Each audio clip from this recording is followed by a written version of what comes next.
I wanted to start off this video and just thank every one of my members. You guys, the support has been awesome lately. I know I normally put you guys at the end of the video, but I wanted to start off the video strong today. And everyone on this list, you're all awesome and really making my dreams come true. So thank you very much. Let's get back to the video. All right, what is going on, everyone? We are back with another This Week in Destiny, TWID, whatever you want to call it. I am loving making these every week. I think this is our 4th week in a row that we've done these.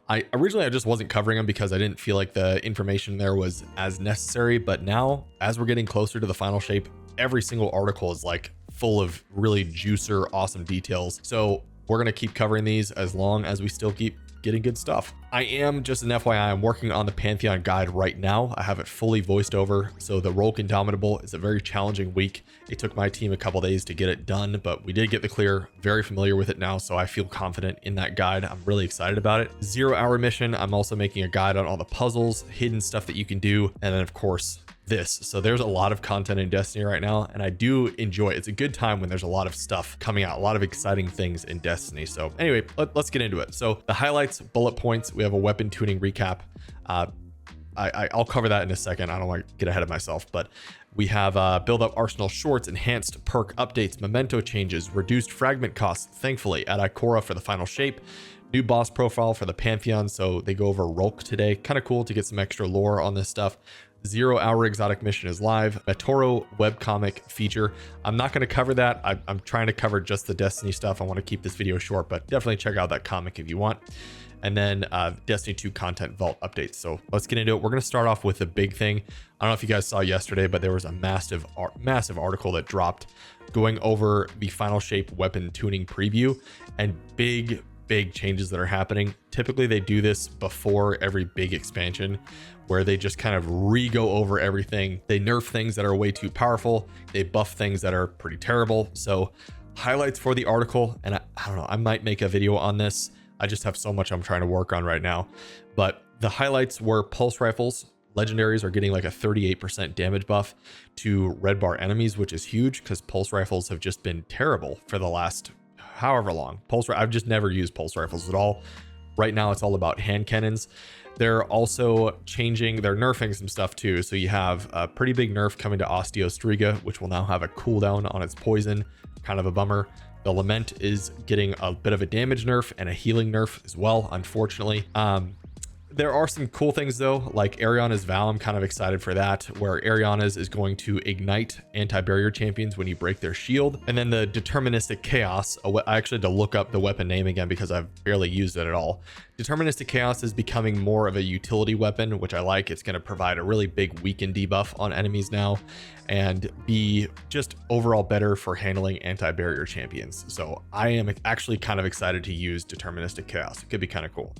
So that's all I'm going to say on the weapon tuning blog. Go check it out if you want. There's a lot of numbers in there, a lot of changes, lots of big changes. So go check it out. Now we have some exciting stuff here. So we have some shorts on the new exotics that are coming. They've been releasing one a day. We might get another one tomorrow on a different weapon, but let's go over this. This is the Microcosm. This is the Traveler Beam weapon that they were talking about. They kind of teased this before. So that's actually the Traveler Beam energy right there. Deals massive bonus to shields. I don't know how excited I am about that, to be honest. I kind of saw that. I was like, oh, just does bonus damage to shields.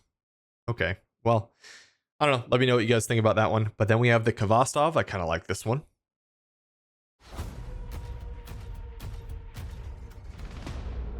So the Kvastov is the starting weapon that you get in Destiny, by the way. This is the first weapon that anyone got in Destiny 1. Every 7th bullet ricochets, and it seems like it's pretty strong. Watch this. Like, not bad. That's a lot of ricochet. So for an ad clearing weapon, who knows? This could be pretty sick. Next up, we have the Metiodoxia Warlock chest piece.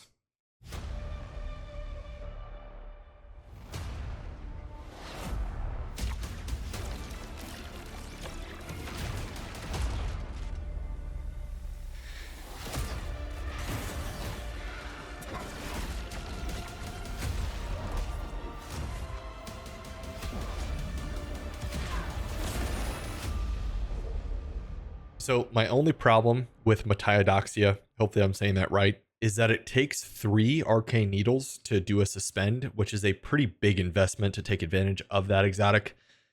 I don't know. I'm not sure if I'm ever going to use that. In theory, it kind of seems cool, but I feel like 2 arcane needles might be better for that. The blast radius of the suspend actually does seem kind of big though. All right, next we have Gifted Conviction, another hunter chest piece here.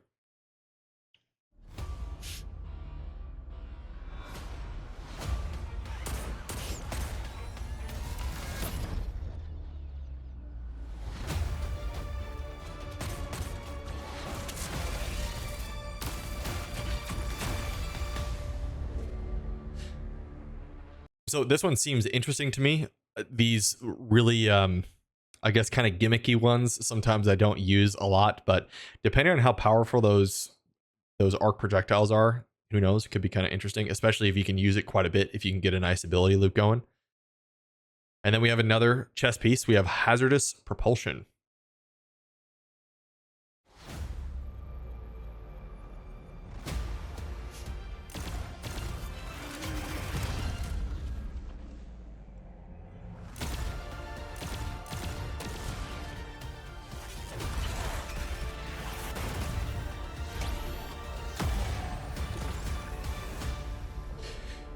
Okay, so if that has the power of like a rocket shot, I doubt it will, but that could be really cool. I love that idea.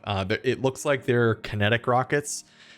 I'm not sure if they'll have like a damage type associated with them, but if it was something to where it could change its damage type based off of your damage type, I would love that. But yeah, let me know what you guys think about the new exotics. We'll see if we get another one tomorrow. They've been releasing like 1 video a day, so we'll see. Okay, this is all something I'm pretty excited about here. So during the Lightfall year, players have gotten the taste of weapon enhancement with raid weapon adepts from Root of Nightmares and Crota's End. In the final shape, you'll see that system has undergone some upgrades, making enhancing your weapons easier and allowing us to comfortably expand this system to include more weapons. Here's a recap on how weapon enhancement will work alongside these changes. Weapon enhancement, so first point, weapon enhancement allows the weapon to be upgraded to receive enhanced traits, a weapon level, and a memento socket. To upgrade your weapon, players can navigate to the inspection screen and insert the enhancement tier mod. For standard currencies, raid adept weapons will continue to use Spoils of Conquest, so that's going to be here. Let's say you get a Rufus's Fury or something, an adept Rufus's Fury, that's going to continue to require 12 Spoils of Conquest to get that first upgrade. I think that makes sense for raid weapons. They should feel like they're premium tier, so they should use premium currency to do so. But for any other weapon, like any legendary in the game is going to have access to enhanced perks, which is great because it just, for me at least, I like having the best of the best. And there were so many really cool weapons that came out, but if they weren't enhanceable, most of the time I just wouldn't concern myself with them because I could craft a god roll of another weapon that is just going to be better with the same perks. So there was almost never a reason to use anything else that you couldn't enhance. In my opinion, I know that might be kind of a hot take, but that's kind of where I'm at. So enhancement tier 1. So it kind of works like this right now with raid adept weapons. This is exactly how it works. You inspect your weapon and you can upgrade it from here. But this is for every weapon in the game, and this is like a shiny Luna's Howl that they have here. So tier 1, it's going to replace your masterwork. So it looks like this person has a reload masterwork right here. That's going to get replaced, and it will provide the weapon with an enhanced intrinsic that matches the stat of your old masterwork. It's going to do the exact same thing. It's just a visual change. So you'll see here, the reload speed is still going to get that plus 10 even after you convert it. Okay, so thankfully, I like this too. It's going to provide a weapon level, a date when you first enhance the weapon, and a memento socket. So I like this because one thing I liked about raid weapons, or sorry, not raid. One thing I liked about crafted weapons is that you kind of had that attachment to it, because I have some that say 2022 on them. Like when the Witch Queen first dropped, my Enigma was the first crafted weapon. And I can look at that and be like, man, I've had this weapon for 2 years. I've accumulated this many kills with it. And it's going to be nice that you now have that ability for any weapon in the game. I really do like that. So, excuse me, raid adepts only. Since these weapons have a base crafted version, We want adept weapons to feel like a meaningful upgrade. Therefore, these weapons can visit the relic on Mars to adjust their first 2 columns, typically barrels and magazines, in a similar fashion to how raid crafted weapons can augment these perk columns. Correct me if I'm wrong, maybe I'm reading this wrong, but that's already how it works in the game. I have a few raid adept weapons from Root of Nightmares and from Crota's End, and you can already change the barrel and magazine here. So I don't think this is a change. This is just exactly how it's working already. Enhancement tier 2. So this is going to be, you see here it says 3. That's enhancement tier 3. So at enhancement tier 2, once a player inserts this mod, the left column traits will automatically be upgraded to their enhanced perks. This is probably going to require an ascendant alloy to do so, just like it does now. If you have multiple perks, this will upgrade all the traits in that column. Oh, okay, so that's cool. So Luna's Howl, you can see for here, once you get it to rank 2, if you have a double perk weapon, you only need to upgrade it once. So I don't know, maybe you might need 2 ascendant alloys to do this, but either way, you'll be able to have both upgraded all at once, which is great. I like that. Players will not need to visit the relic on Mars to update these traits anymore. So how it's worked right now with raid weapons, raid adept weapons from Crota's End and Ron, is you have to upgrade them, and then you take them to the Enclave on Mars, then you add the enhanced traits. They're just kind of removing a step there to make it a little bit easier. You can just do it right from wherever you're at. And then enhancement tier 3, which is weapon level 17. Once the player applies this mod, the right column weapon trait perks will automatically be updated and enhanced. So the same thing, except now it's in the right column. Like the left column, this will upgrade all of the traits present and does not require visiting the relic. Thank you. Awesome. All right, so this is what looks like a maxed out weapon will look like. You can see you can just swap between these perks here. This is why shinies are so great. So we've heard feedback that weapons should have more avenues to acquire enhanced traits. In the final shape, all new weapons will either be craftable or have access to weapon trait enhancement. In addition, weapons that remain after active drops in the following activities will be eligible for enhancement: Vow of the Disciple raid adepts, Guardian Games, King's Fall, yes, raid adepts, Gambit, Competitive Crucible, Trials, Crucible, Iron Banner, Vanguard Ops, Nightfall's Prophecy. So guys, this is actually huge. I wasn't expecting this. So all of these activities, you'll be able to, if you already have weapons, it's all retroactive. So if you already have these, you can enhance them. So if you have god rolls of all these things, please keep them so you can upgrade them. The Prophecy Dungeon, okay, I just deleted a whole bunch of weapons from here because they weren't enhanceable. I wasn't too excited about them, but hey, you can do it now. All right, so there we go. And any future weapons that get released with the final shape will also have access to the enhanced stuff, which is great. They're changing up mementos a little bit as well. So we've received a lot of feedback on weapon mementos, especially as new mementos have released in our seasonal events. In the final shape, we have a few changes coming to impact how you store mementos and apply them to your weapons. So right now you can only store 1 at a time. Very annoying because you basically you're kind of forced to apply a memento to a weapon even though you really don't want to, just so you don't waste the opportunity when you get another one that's added to your inventory. So right now, if you already have one, it's impossible to get another one. So memento stack cap limits will be raised from 1 to 3. Amazing. You no longer need to go to the relic on Mars to apply the mementos. Love that. Mementos will no longer be stored alongside the player's consumables. When the final shape launches, your mementos under consumables will now show as faded. Then, once the faded memento is disabled, you will see +1 memento added in the weapon inspection screen as a virtual currency. Okay, so what this means, long story short, you're going to be able to dismantle your mementos that are currently sitting in your inventory, and that's going to transport them over to the weapon inspection screen, where it'll say like, hey, you have 3 Gambit mementos. You can apply it right now to this weapon. You don't have to go to the Enclave. That's all that means. Kind of a cool thing for some newer players here who are trying to get their light subclasses done. Subclass fragments purchasable from Ikora are expensive, particularly considering how many there are, especially for new lights. In the final shape, we've reduced the cost of fragments from 25,000 glimmer to 10,000. So that almost cuts it in a third. Amazing. Our goal here is to make these vital build crafting elements more accessible for new and returning players.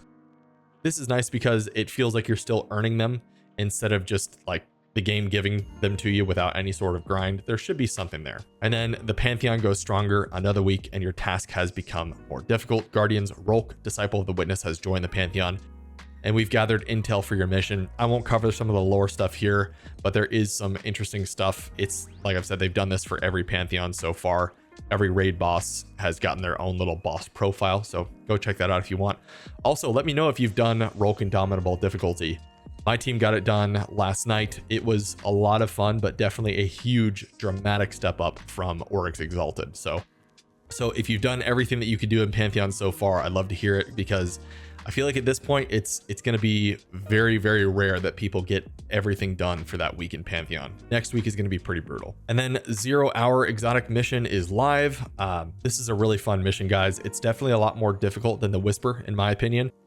The enemies hit a lot harder, and the time limit on Legend seems like it's a lot more tight. So I know people are having trouble with that. I'm working on the guide right now. Hopefully I'll have that out soon to help you out. But thankfully, Outbreak is going to stay in the game even after Into the Light ends. So no rush on getting this done if you can't get it right now, if you have other things that you're trying to prioritize.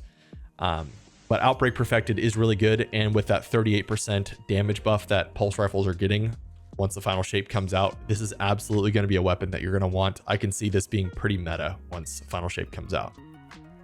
And then this is the comic that came out. I would cover this, but we're just going to go over what you need to know for like Destiny changes and stuff. So check this out if you want to, but there's quite a bit here. Like this is a long comic, which is kind of cool that Destiny is kind of showing this. But we will move on to, all right, and then Destiny content vault updates. So with the start of year 7 of Destiny 2 on June 4th, certain items will be depreciated from player inventories that correspond with vaulted activities, and seasonal campaigns, they will be moved to the DCV. I don't think it's going to be anything important here, just old items that are probably collecting dust in your inventory. If you're curious to know what it's going to be, there is an article here that updates everything that's being removed from the game, but I wouldn't worry about it. Don't stress out about it. Then we have some known issues stuff. Guys, this is pretty much it for the TWID this week in Destiny. I'm excited for all these changes. Let me know if you want to see a video on some of the weapon changes coming up with that weapon tuning overview. I know it's a lot of numbers, but let me get the Pantheon guide out first, then the 0 Hour, and hopefully I have enough time, but I'll get to it if I can. But I guess other than that, guys, please join the Discord if you need Pantheon teams, if you need raid teams, if you just want to hang out with some cool people. Join the Discord, but I will see you there or in the next video or in the next live stream. See ya.